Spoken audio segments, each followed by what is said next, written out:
All right, I think we are live. Yeah, without further ado, hi everyone. This is Tosh, with Unwritten Rules of the Road, and we have a very special episode today.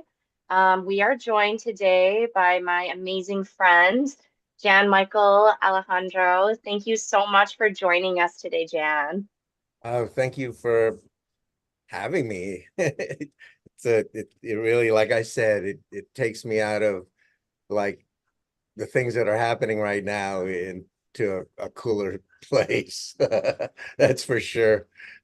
Yeah, yeah. Thank you. Yeah, thanks for taking the time.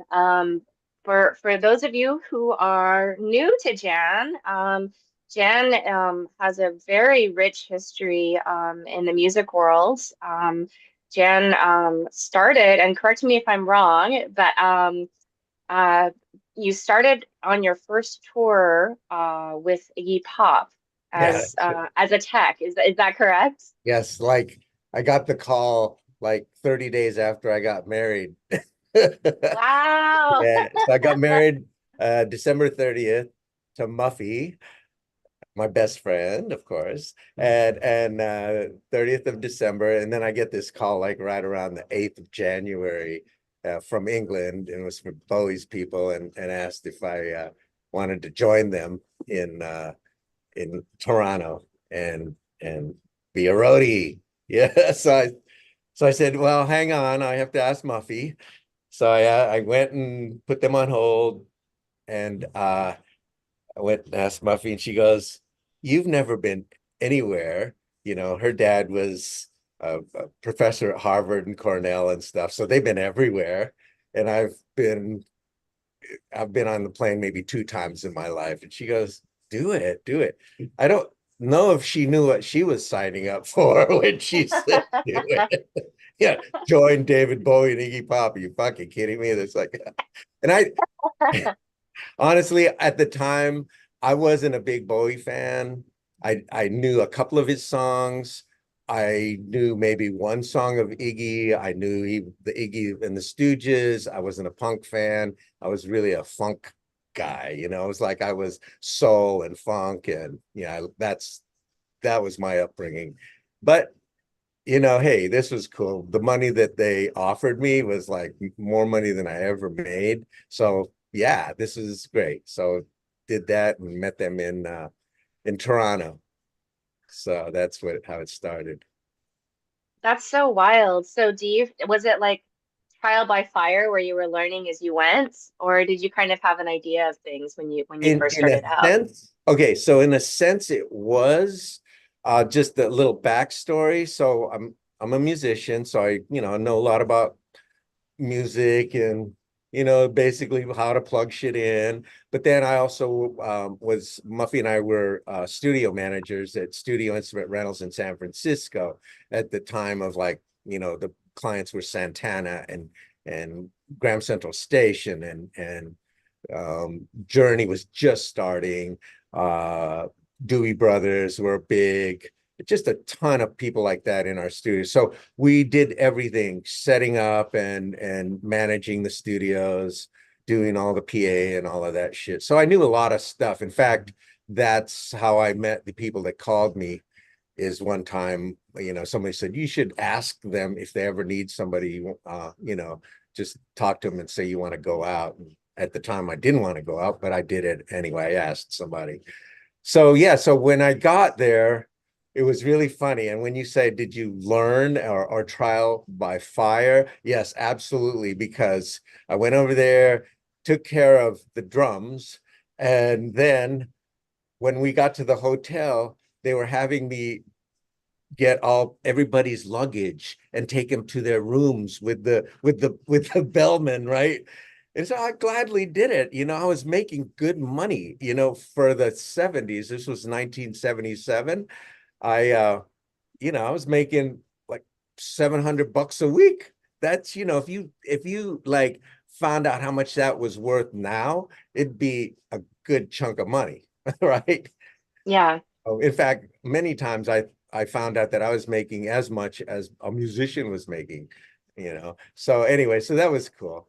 But my friends, they found out, the ones that got me the job, they found out I was, like schlepping the luggage and stuff, and they're like, "Fuck no, don't do."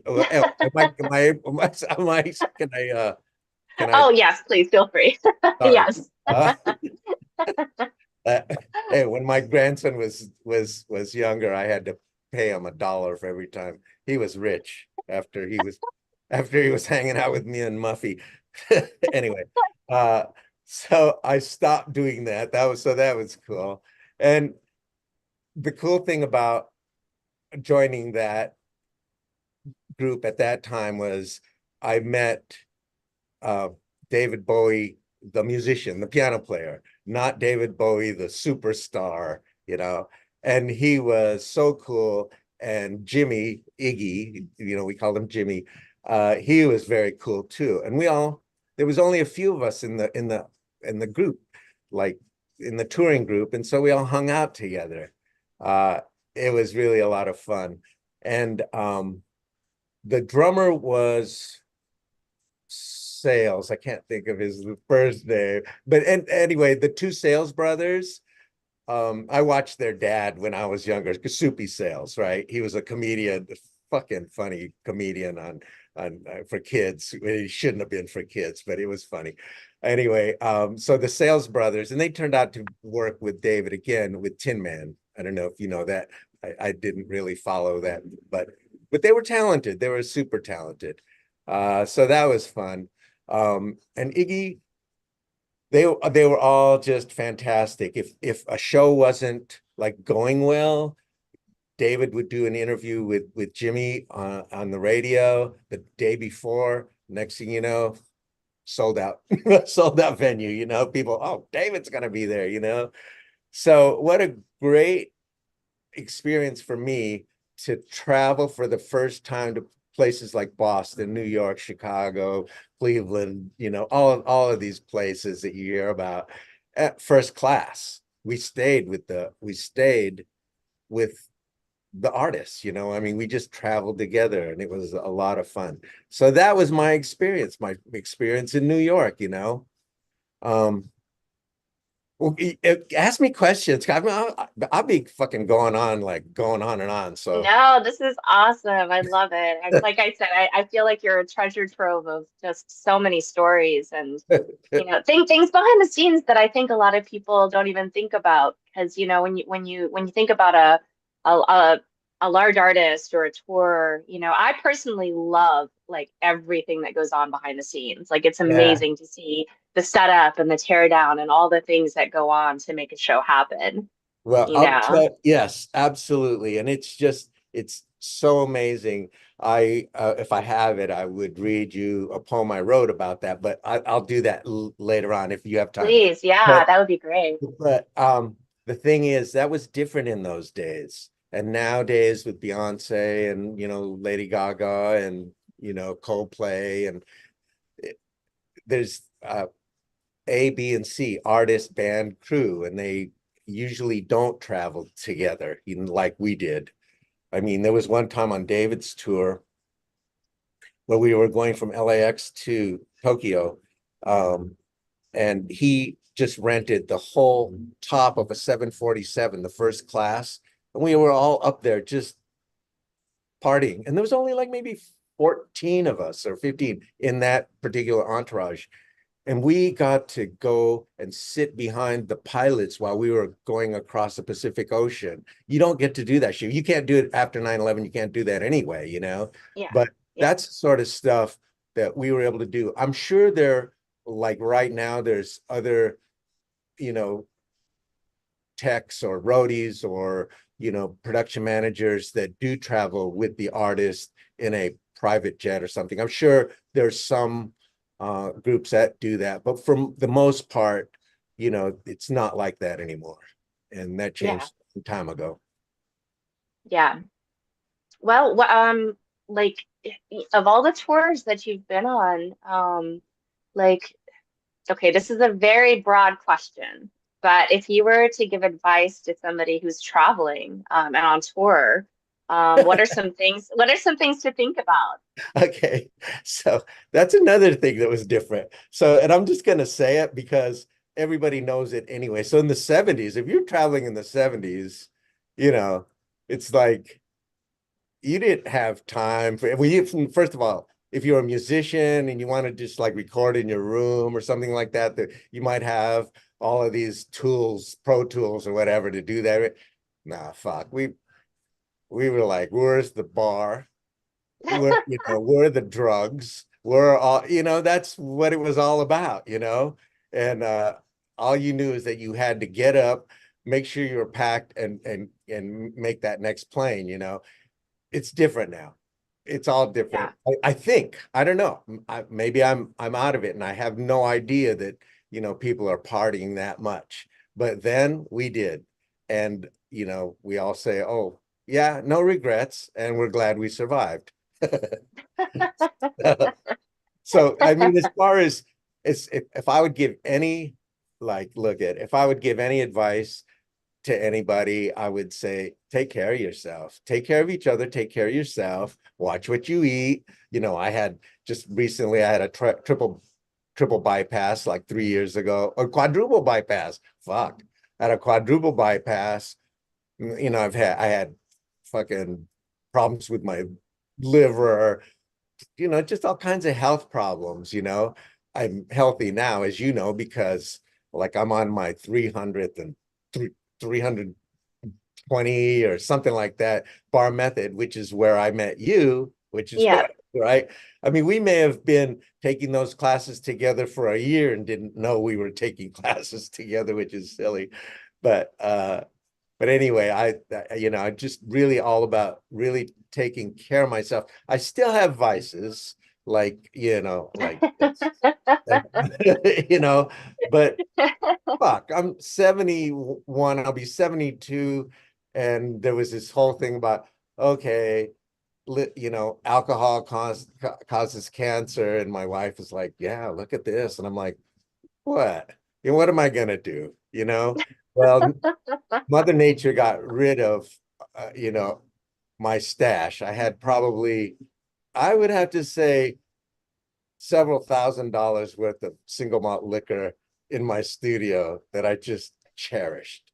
I wasn't like an alkie, but I enjoyed that. I enjoyed, the therapy was like a nice bottle of whiskey. I mean, oops, excuse me, that was a fucking Freudian slip. A glass of whiskey and a fucking, Cuban cigar, looking up at the mountains, sitting by my pool and just like chilling and just like, okay, I'm a lucky guy. This is so cool. That was it. I'm not not a lush. When you get a certain age, you do too much, you'll really hurt yourself. So people automatically learn that lesson. Well, hopefully they do anyway. So yeah. okay, I'm rambling. Sorry, guys. No, no, all good. Rambling is part of it. I think it's Okay. awesome taking the tangents. Yes. Well, one of the things that I was reading about, you sent me some very cool articles, is about your Roadcase Company. Oh, And thanks.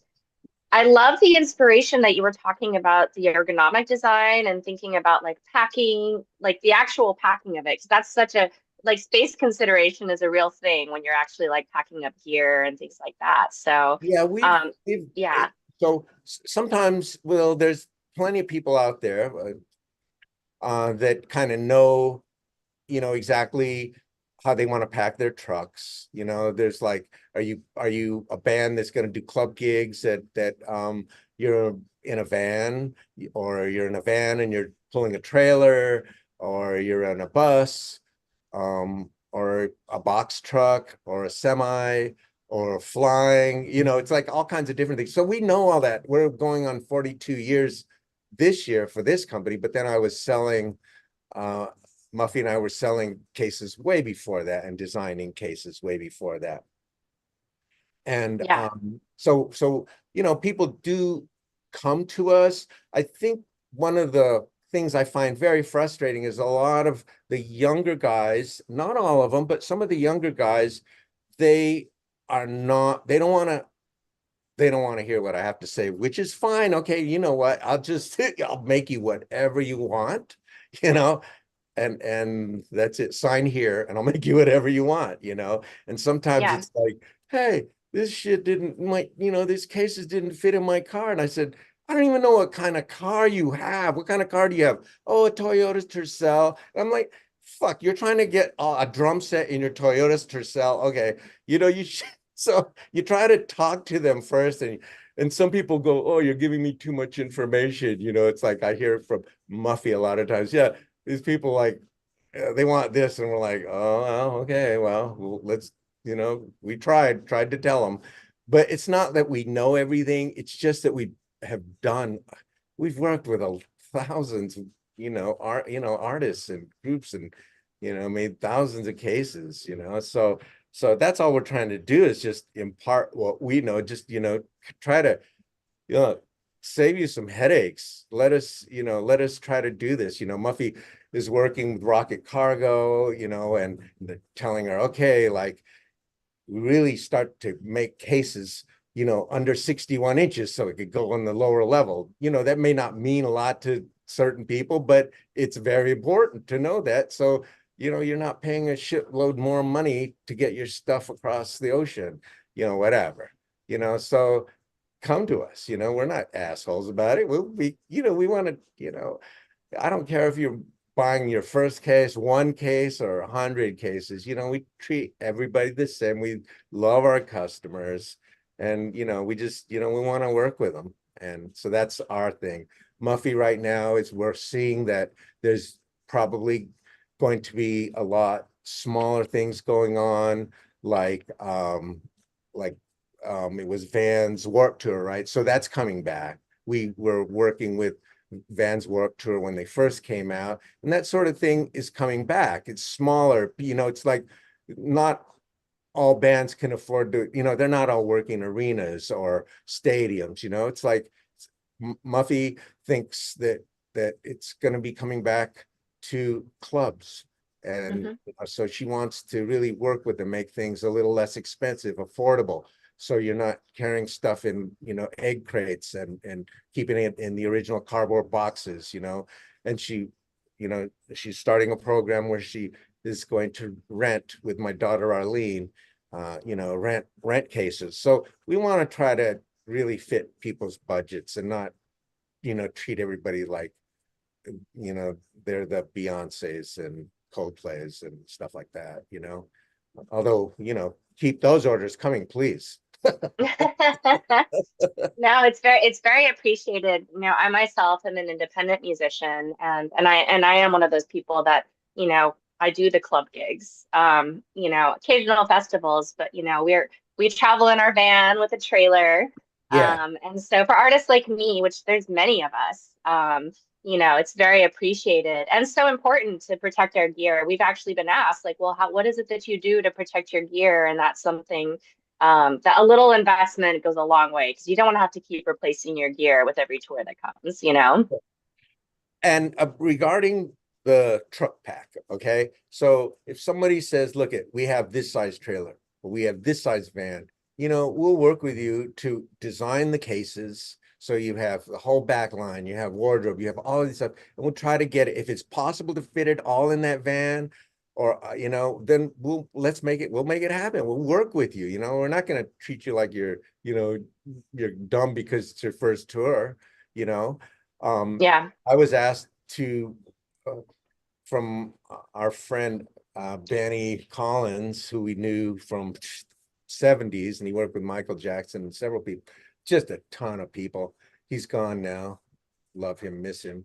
But Benny called up and he goes, hey, Michael wants to take out his Jumbotron. Well, a Jumbotron, for people that don't really know, this is in the old days, old technology now. That's what you would see at Dodger Stadium when you saw the replay and when you saw the kiss cam and all that. That's a big ass Jumbotron. So he says, I need you to make sure that it's balanced and that it fits in a sea container. No problem. Okay. So like, I didn't have all the formulas for that. I didn't have the dimensions for that. So he sends me over to what was Michael's ranch called Neverland. Never. So I go to Neverland, right? And it's set up there. And it's so funny because I go out there and he has the Jumbotron set up. Michael wasn't there, but the people that were helping me to measure were out there. And Michael has in his backyard uh, a coffee table, a sofa, and then like a PlayStation or Nintendo in front. So he actually would sit there in his backyard at with his Nintendo, projected on the Jumbotron. I mean, who gets to do that? He was such a fucking kid, right? After that, they let us like go to his little theater, which had like the popcorn stand and just like a miniature version of a regular theater. So we got to help ourselves. We got to go on, all his rides there. It was awesome. I didn't ever get to meet him, but many of my friends worked for him. And so that was a really, those are the perks of doing what we do. And it's not because we're just like starstruck. It's just because, these are fucking amazing people. These are Yeah. geniuses. These are Yeah. people, no, people that you don't get to, and it's not about, oh, that's their star. It's about their music and their creativity and their insight and vision, and like, Yeah. uh, one day maybe you'll talk to my wife Muffy about her being backstage at a Jerry Lewis telethon and uh, God, I can't think of her name. One of the famous jazz singers comes off stage, and she was just, it's just one of those are the lucky things that we get to do. It's just once in a lifetime things, that we get to Yeah. do. Being still in the business, you know, sort of from the backstage, but it makes a difference, it makes a difference what we do, what all the production managers, catering, truckers, all of the people that help to put the show together, it does make a difference. And fortunately we get to work with all of them and meet them, and we love them. So, Yeah, absolutely. I mean, it really it's a beautiful small world the music community is, and from getting to know you and reading about you as well, like I see that you've been a person that's been of service to your community.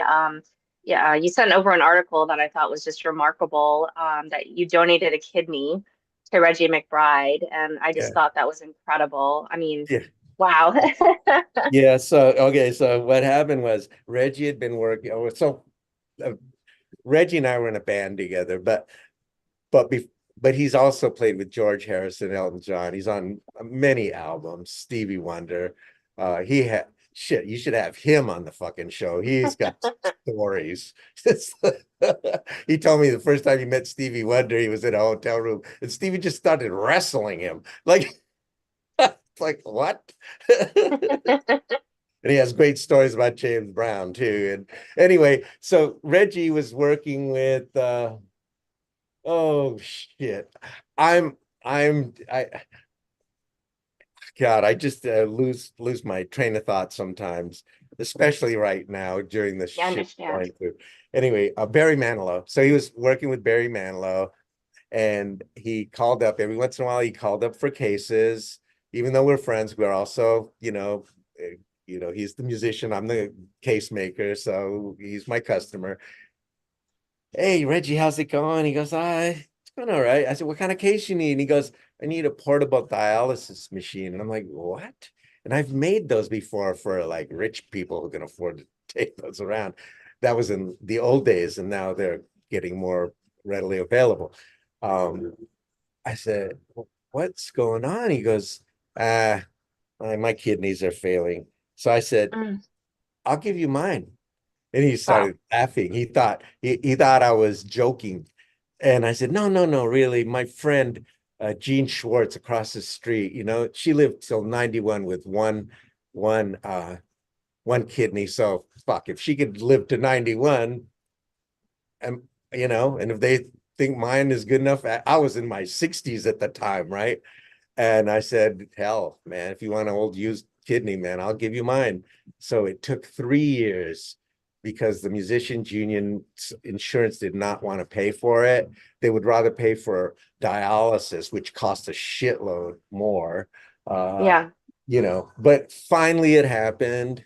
There were times that I was getting up there. I was like, okay, 66, 67, it was getting up there. Are we still on? I Oh, yes. I lost you. Yes, you're Okay. still on. Anyway, so I would call him thinking I was going to say, "Hey man, I'm starting to worry because I'm really getting older here, I'm not I'm starting to worry." But then "Hey Jan, how you doing? Are we still doing this?" And I'd be like, "Yeah, we're still doing this." Finally, we got the call. Muffy and I were in Maine. We get the call from Scripps. They go, "Hey, we're on, man. We're on." So, Wow. yeah, so it was awesome. So it happened, and just like, maybe a few weeks before, yeah, a few weeks before that call, we were gonna do a GoFundMe. And so my son Eric like did a video at his house, and we never got that GoFundMe out, but we didn't have to. So it all worked out, and Reggie has done a few gigs since then, but one day he called me up because we check up on each other, and he goes, "Guess what?" I'm like, "What?" He says, "I got a gig," and I go, "Yeah, who? With who?" "The Temptations." I'm like, "All right." So that was great. That was That's great, amazing. That's So, uh, amazing. so here's the deal with that. People say, "God, I can't believe you donated your kidney," and I'm like, "You know what?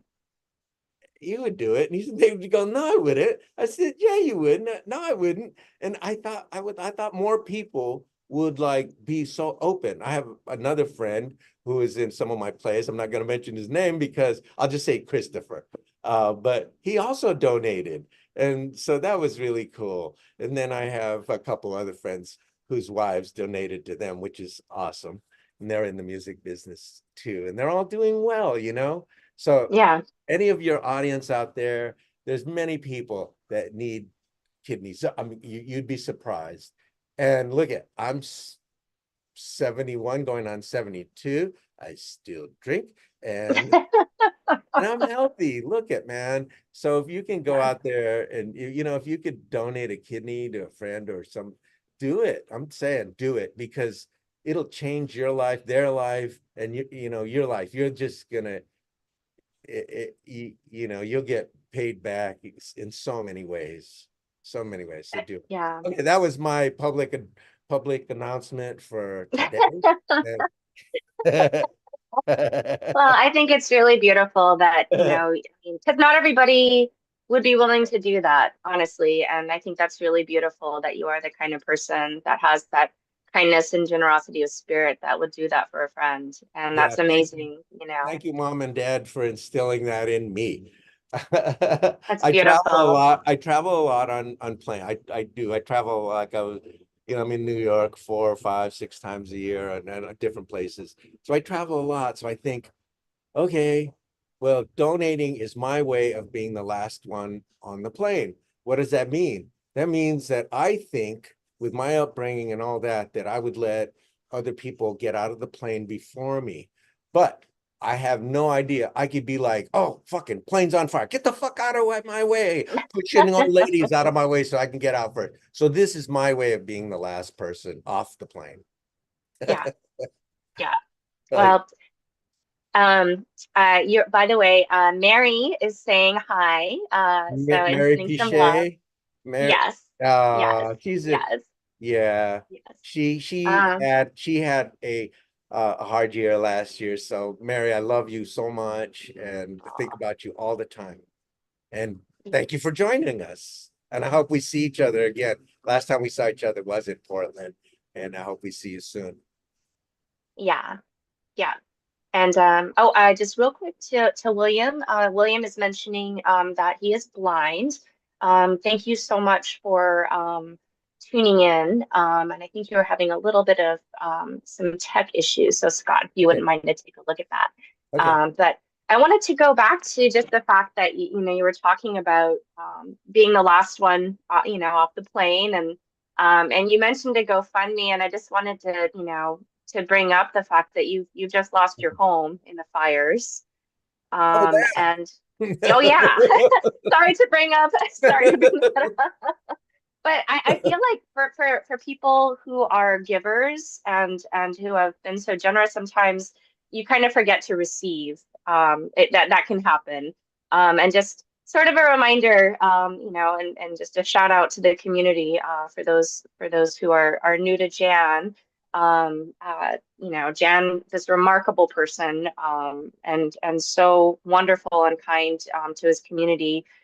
Just lost his home, and so we have some links posted up that include his Roadcase Company, if you're interested in some cases, as well as a GoFundMe if you would like to donate.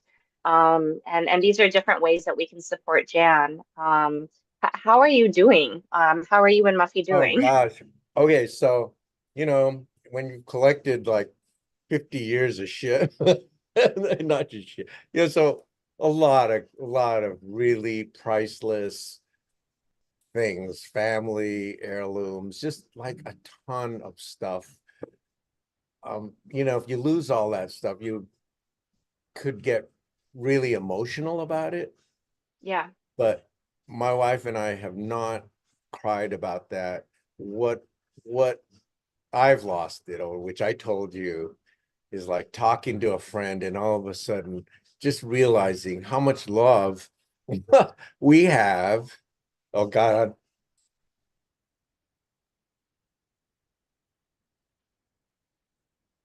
told myself I wasn't gonna do this, but it's okay. water this time. Yes, Um,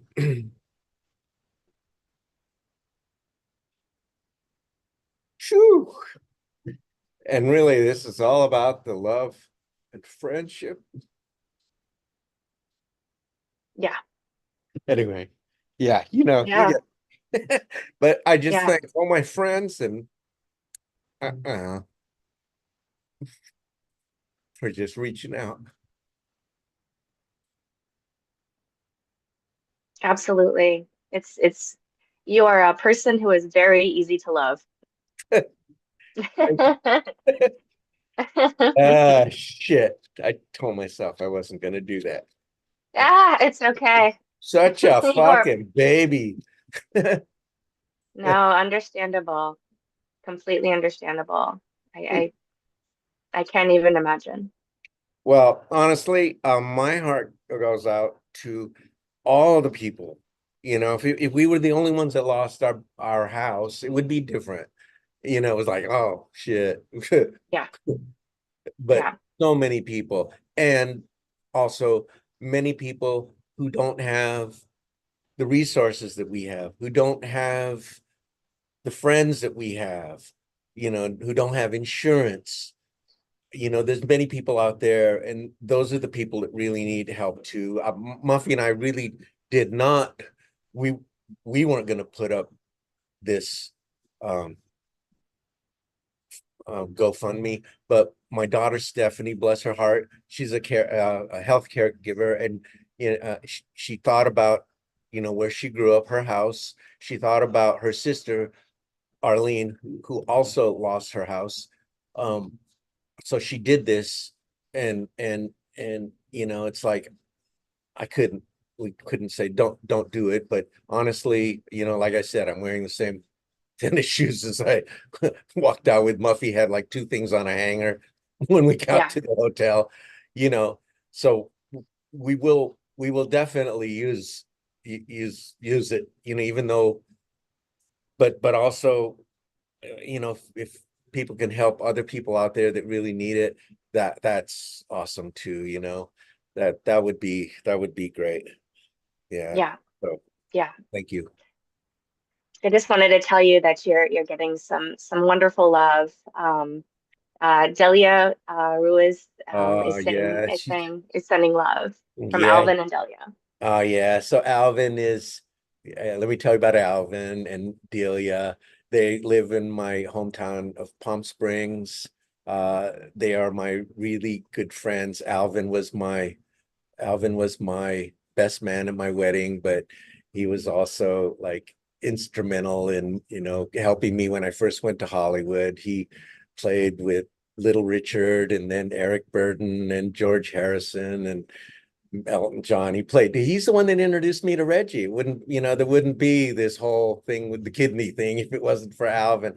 And Alvin has been a really dear friend, and Delia as well. Just so supportive. So I love you guys. And let me do a shout out to all my Palm Springs friends.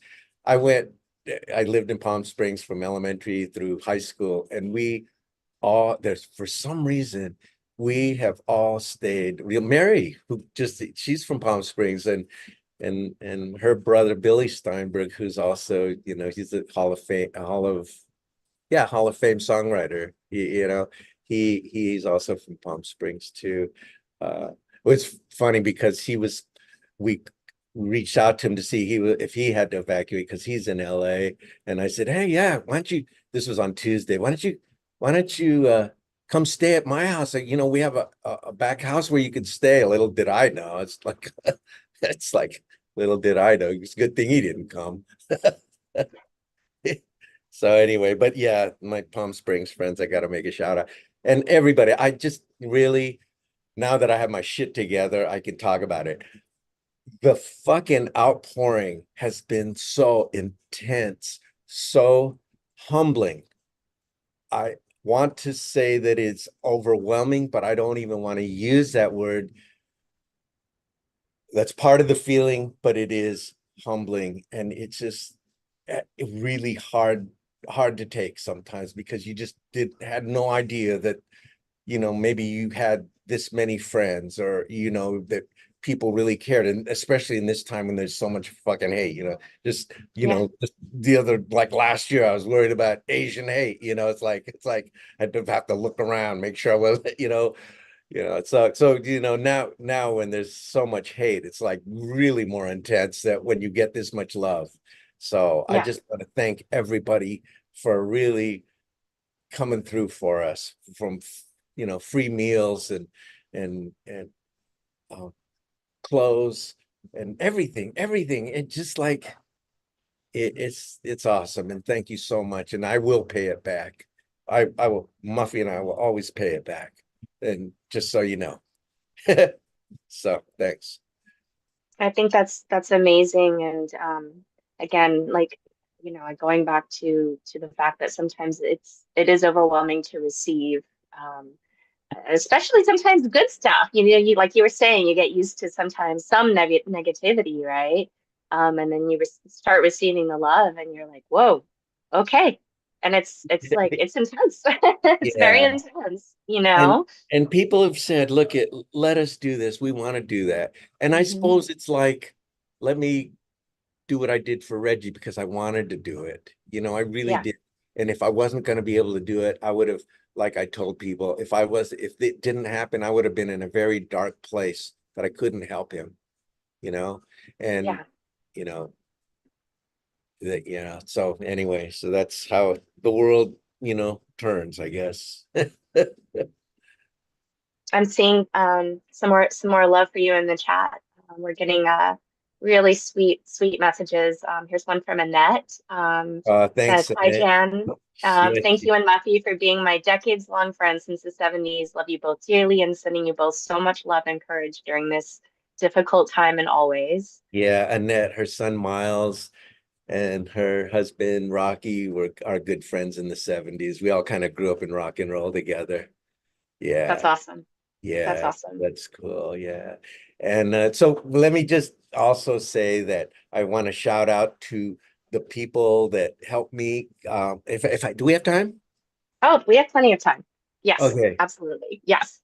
So the people that really helped me get like started on the road and gave me my gigs was Vern, Moose, Moose Constant, and Rob Joyce. Those are the guys that called me from England and worked with Bowie a couple of years before that, and they're the ones that got me started in it. And then a guy named Eric Barrett got me my gigs. And also a band called The Section, which is Leland Sklar and Craig Durgy, Daniel Korchmar, and Russ Kunkel. And they kept me working for a long time. We did Running on Empty tour together with Jackson Brown, who's I still get to see, and he's just such a wonderful person too. And um, with them, I worked with Linda Ronstadt. Did I say James Taylor already? And out of those tours, I got to meet all the people from Shoko and MS who are sound and lighting then. And we're all still friends. We made such great connections. I mean, we're not just friends. We would take a bullet for each other. That's how crazy it is. We would. Um, so anyway, and a lot of them are, they're my age and they're still working. They're working with the Stones. They're working with all these, all these great groups still. So, so anyway, so it's shout out to all of them and all of the people I've worked with and just thank you. Thank you for being part of my life. So I'm I seeing more love from Susan and Peter Jacobs as well. Peter's in Yeah, Japan. Yeah, awesome. he's such a baseball enthusiast. Yeah, yeah. He's like, you can't be a fan of the Dodgers and the Yankees and the San Francisco Giants at the same time, he would say. And I'm like, those are my three favorite Dodgers, Yankees, and then the Giants. And and Susan is my dear friend who we met through Facebook because we both love theater. And I love it. yeah. I love it. That's awesome. Real quick, I wanted to say thank you so much to Richard Atkinson, who is plugging your cases in his Facebook music group. So thank you so much Oh, for doing that. We really appreciate yeah, it. yeah. It's awesome. Thank you. Thank you very much for all of that. And all my customers, I don't know how many is out there, but all my customers over the years, we're gonna go on 42 years next year. And Wow. it's thank you for such a good run. We're getting a question actually from the UK. This is my friend Mike in XRL7, who was asking about the early days of your case company. Did it take a while to get the word out, or was it a fast process? Because okay, so I worked for another company and I brought them to their first $1 million because I had just gotten off the road and I had not only did I have a lot of contacts from that being on the road, but I just I love people, so it's easy for me to just go up to them. Hey, I guess I'm a good salesman. So I brought them to their first million and they thought, okay, they're paying me too much commission and fired me. And that's when we started Jan L. So I actually just brought my customers with me. Muffy was pregnant with Eric, my son, and this was 1983. We lived in Silver Lake. We had a rented uh, little house and with a garage, and we started there with a Sears credit card and a 1966 Mustang that company that fired me, they couldn't pay me, so I took the owner's 66 Mustang. Which I hate this, but I had to sell it for only $3,000. That sucks so Oh, oh, bad. But and then with what happened was there were other case companies um, that were out there that helped me, especially I can't think God, I'm John Gresh and his partner who I can't think of, and I can't think of their case company, but they made cases for me. ANS ended up making cases for me and some other companies, and I put my label on there. I didn't really make cases, I just sold them and I put my label on there and I designed them. So that's how we started. And I actually no one had a brochure in color then, except for Calzone maybe, I don't know. Um, so I wanted a color brochure, and I just got back from a NAMM show, and Fender had this beautiful little color brochure, so I just copied that. We had somebody in graphic arts that could do it, so we had a label, we had an address, and and people thought we were a big company already. So so it's really great. Some of my friends, like Harold Jones, who I went on the road with, he was with Diana Ross. He was one of my first customers, and it just like ballooned. We were doing like 40% a month, like going like crazy. So I would have to say that it was hard, and it also was easy, because we were in the business. So that was cool. So I hope that answered your question. Awesome. Um, just wanted to say thank you so much to William for tuning in. And thank you for taking the time. William was sharing some of his experiences with his friend who also had to evacuate. Uh, Um, so sorry. uh, You're all safe. yeah. Richard is asking if there is any band you exclusively make cases for. Exclusively? Well, it's all depends who the team is, who the crew, is, because uh, each, roadie or road manager or tour manager or, wardrobe manager, they all have their people that they like to work with. So um it changes. I mean, I Yeah, could tell you many, like we did all of Michael Jackson's stuff for the longest time. We did most all of Beyonce's tours except for one where something changed in management, so we didn't do that particular tour. So we never know. Coldplay has been calling us a lot lately. There's a lot of bands that call us regularly.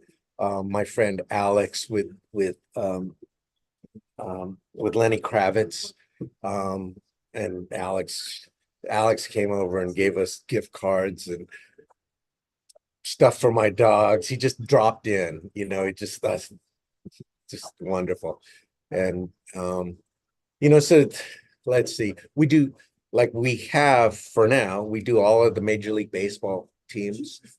And my Mark O'Neill, who used to work for the Ducks and is in the Hockey Hall of Fame, he runs the sports division. So we have all the hockey teams, which I pretty much started when I was there. And then he was my customer. And after he won his Stanley Cup ring with the Ducks, he took over and he blew it up. He built it. So that was cool. So we do a lot of sports, groups. Oh, we do a lot of orchestras. Like I'm working with the New York Philharmonic and Houston Symphony now. I just did last year was, oh yeah, Chicago Symphony and mm, Boston Symphony, New York Philharmonic, Dallas Symphony, LA Philharmonics we're doing now. So those, in the Metropolitan Opera, those, when they call me up, it's like, okay, this is an honor. This is yeah, because I'm so very cool. into classical and opera that it's like, okay, I'm such a fan. So, Yeah, yeah, I'm a little wild about that. yeah, it's amazing. Um, Real quick, just want to say thank you so much to everyone that's been tuning in and for your awesome questions. If anybody has any specific questions, please feel free to drop them in the chats and we'll send them over to Jan. We actually have a question from Sarah DeVille, also a violinist. All So right. I'm sure, yeah. And she is asking if you can share your favorite Bowie or Iggy Pop stories. She is a huge fan of both. That's good. Well, okay. If it was an Iggy Pop, I was in England at a hotel counter, and this guy kept on tapping me on the shoulder. This was David's tour. It wasn't even Jimmy's tour. It was David's tour. And tapping me on the shoulder, and then I'd look back and there'd be nobody there. And then he kept on doing it. And finally I fucking went around this oops, there's kids. Oh shit. There's, Oh, there's kids there no. in the Oh no. there you go. Sorry, I said the F word. I'm 23, he's on. Do you owe them some dollars? Probably. Anyway, so Iggy, so I see him and he's like, oh, he's just cracking up. He's like a regular, well, then, okay. And I know now he also is. I just haven't been in contact. He's like, you have, so Bowie and Iggy, they have these big, giant lives like this, and you're only like this little dinky little part of it. But it's okay that I was this little dinky little part of it. I still have those memories too that the fire didn't take away. Anyway, so sorry. No apologies. It's all Anyway, good. so stuff like that. There's two Bowie ones. One was we were in Belgium and it was raining, so we didn't go out on our day off.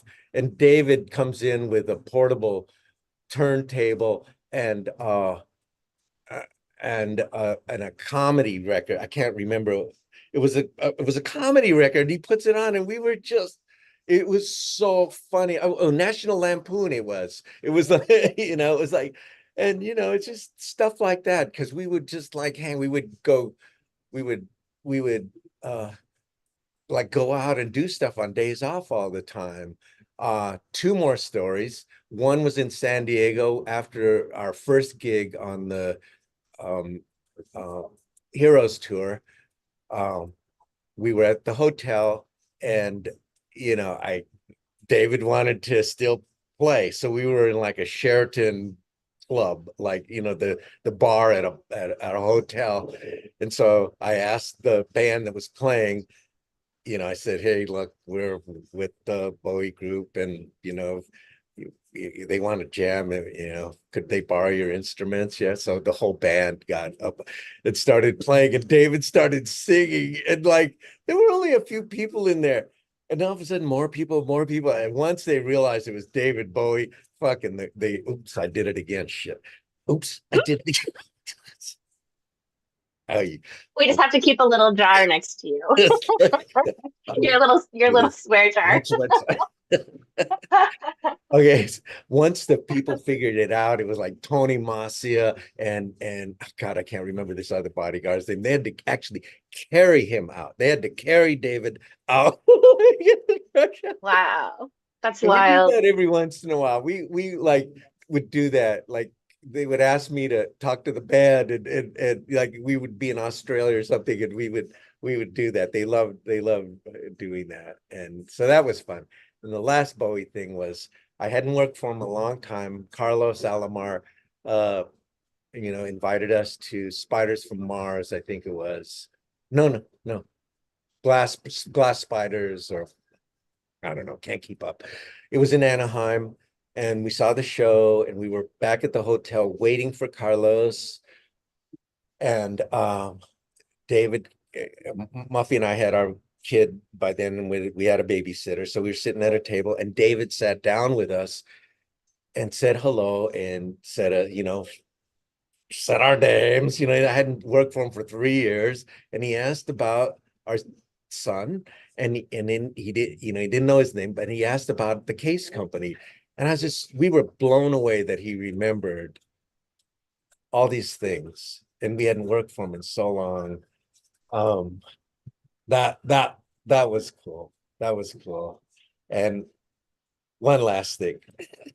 No, please. Doing Saturday Night Live with David. I did 2 Saturday Night Live shows. One was when we did the Running on Empty tour with Jackson Brown. That was fun. And then I worked another Saturday Night Live with David. And don't you know that just recently Rolling Stone said that show was the #1 show, musical act on Saturday Night Live out of all these thousands of acts that have been Mm, that particular show yeah. with Klaus Nomi and I see George Murray bass, Carlos Alomar. I can't remember the other guitar player's name just because I'm senior moment, and Dennis Davis, who's gone now, and they were all my friends. I still jam uh, with George. I paused for a second because we used to get together every Thursday. And of course, last Thursday we didn't because studio that my house, my studio is burned down with all the instruments and stuff. So we'll figure out how we can play again. Yeah. Anyway, that was awesome. That Saturday Night Live show. And right after that show, I flew to England to work with Blondie for the first time. So that was cool. Anyway, so that's that. That's amazing. Richard Atkinson is actually asking if you got to work with Bowie when he toured with Freddie Mercury. No, I didn't. And but here's the thing about David and about Linda Ronstadt too. You know, they did what they did until they were tired of it. And then they moved on to something else. And they didn't care about the record companies. They didn't care about whatever, and it's almost like they didn't care about those particular fans for Ziggy, or it was like, thank you for being, I'm going to be doing this now. And not only did they do that, they did it well. They not only did it well, they were excellent at whatever they transformed into.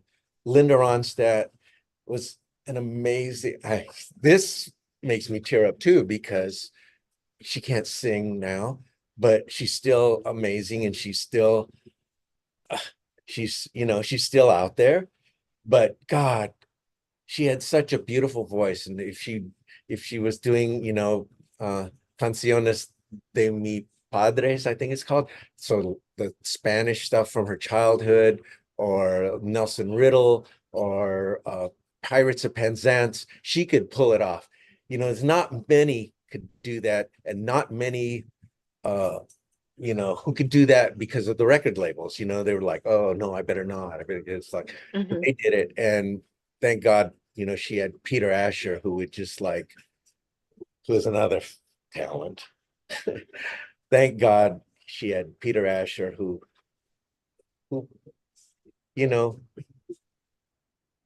he was an artist himself, so he really understood. He let them do their thing, and it was wonderful. So anyway, just so honored and humbled, and blessed to have worked with all these fantastic people, geniuses, really. Sarah is asking, what are your five Stranded on an Island albums? Five, five. Oh my God, that's really good. Um, I don't know the name of it, but it would be Nina Simone is one. I mean, anything by Nina Simone, maybe the one where it's uh God, I can't think another. It's a song by Randy Newman. Shit, I can't think of it. It's one of my favorite songs, but whatever album that is, and live albums. So anything by Nina Simone, let's say. Um, Mm, David, I gotta say Stage, because that's the album I worked. It's I the love it. album I worked on. So, and if you guys haven't listened to it, it's so amazing. So Stage, David Bowie, Jackson Brown, Running on Empty, because I worked on that one. But it's like I say that stuff, but honestly, they were works of art that and as a musician, just love it. Um, um, Lots of opera. God, Mm, any opera, because I love it yeah. all. Um, what else? Did I name five yet? I think that's four, if I'm counting correctly. So you have one more. One more. Oh my God. One more. George Gershwin, Rhapsody in Blue. Mm, uh, yeah, yeah, yeah, Kind of that's a lot. I mean, five is a lot to ask. You're right. I mean, that I wanted to do up my 100 and my 100 movies too. But anyway, so yeah. I love that you've listed off opera. I know this is a tangent, but Jan has also written operas. He is a composer and a lyricist and a poet.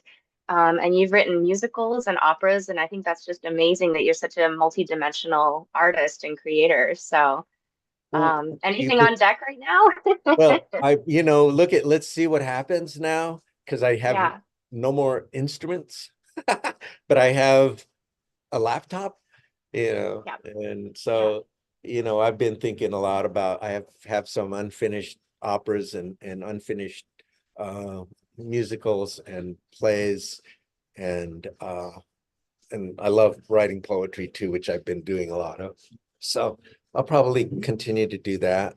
Um, I My wife and I talked about it, and we've been wanting to scale down anyway. So, Mother Nature really helped us with that. And now we're forced to really see what the next chapter is. And we know we want to travel.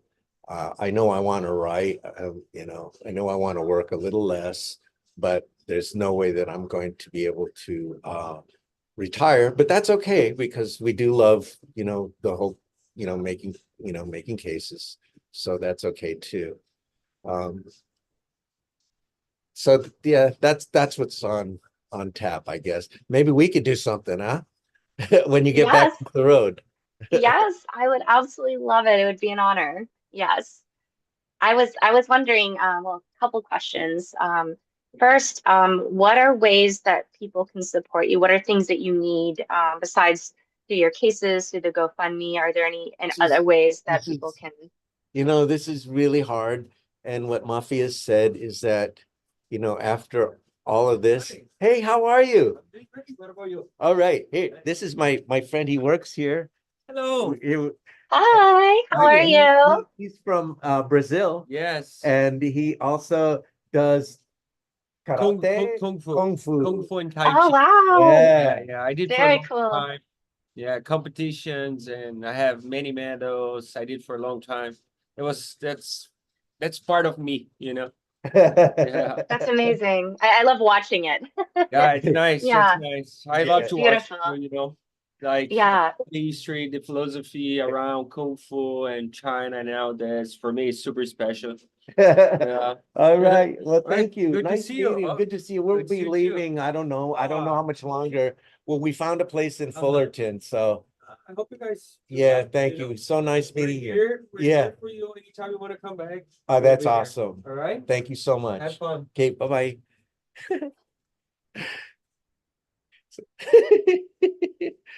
Yeah. Sorry, whoever's watching out there is like, what the fuck is he doing? No, I love this Oh, segue shoot. because I feel like it's such an example of how you just so easily make friends, and I think that's just it shows your character just that you can just make friends, and have this incredible community around you. So it's very inspiring to be a part Thank of that. you. Thanks a lot. Yeah, Well, I really yeah. appreciate you. God, spent a lot of time with me. Sorry, whoever's still out there. I think we're all enjoying it, and we're all very grateful for your time and your sharing.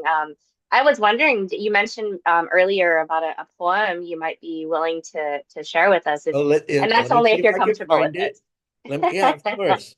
Are you kidding? Look at me, man. I just when I go on my business trips, if I could find an open mic, in any city, I love doing poetry, like doing my poetry. So you don't have to ask me twice. Let's see if I can even find it. Sheesh. While you're looking, I just wanted to say thank you so much to our friends on both Facebook and YouTube who have been watching and asking questions and being so loving and supportive. Thank you so much for your kindness. Dwayne Hester, thank you so much for checking out the GoFundMe. That is awesome. Richard, thank you for sharing it to your groups as well. Richard was mentioning that it's been hard to watch all the stuff in LA that's been going on, and we really appreciate like just the amount of outreach. I think something, that I've been witnessing is just the incredible amount of community support. I'm seeing people coming out in droves that are donating and volunteering, and people outside of LA who have been reaching out to all of us, just making sure we're okay. And we're so grateful. I just feel so lucky to be surrounded by such good people, and to know amazing people like Jan. It's a privilege. So thank you all so much for tuning in and for being so supportive. Yeah, thank you so much. And thanks for having me. I did find it. Yes, And that's great. it's like there's many poems I would have loved to um read because there's so many people out there that there's a lot of things we could talk about, but this one is really dedicated to my touring friends, past and present, and it's called Without a Rocket. We all started out by plugging it in and unplugging it, wrapping a cable, lifting and loading, holding a flashlight, reading a manual. We would soak it up from our peers before us, wanting to get the gig, then wondering how to pull it off. Sometimes we would fuck it up. Sometimes we would make up the impossible happen. It was never just rock and roll. We were not the artists, but when the lights went up and show started, we all shared the roar and rumble. We all made the magic happen, getting high without the rocket. It got lonely. Money didn't matter. Relationships and marriages suffered. Life on the road has its costs, but we were taken to places that we may never have been able to go before, met great people along the way. We were mostly in the background, but wouldn't trade it for the world. We have the stories and no regrets. And that's that. Oh, that is so I beautiful. haven't read that in so long, so sorry. But it's like, No. Oh, I love it. I love the last part too when you say we have all these stories and no regrets. yeah, thank you. So yes, thank you so much. Thank you, whoever joined us. I really appreciate it. Thank you, Scott, for doing this, including me. And Oh, thank well, you, Tosh. thank Thank you, you for Jan. including me, Tosh. Thank you. Absolutely. Thank And we'll stay you. in touch for sure. Even though Yes, I'm now yes. going to live in the Orange County, I didn't think I'd ever think I would be saying that. What did they say? Never say never. Well, there you go. Yeah. Yeah. Well, thank you so much for sharing your beautiful self with us. We're all so grateful and we're all rooting for you. And for those of you online, we will be sharing out once again links that you can check out Jan and his work and ways to support him. And yeah, thank you so much again for tuning in. And Jan, we're sending a lot of love and support your way. Okay, let me say once again, thank you to my family and my friends for just all the outpouring of love. It's just been so incredible. I could die right now and it would be all right. Just to sum it up, thank you. Yeah. Oh, and real quick, Sean Patrick said, totally felt that poem. Uh, So, yeah, yeah, that's awesome. take Yeah, care. Thanks for doing this. And I'll see you yeah, again, hopefully soon. soon. Yes. Okay, All right. Take care. bye-bye.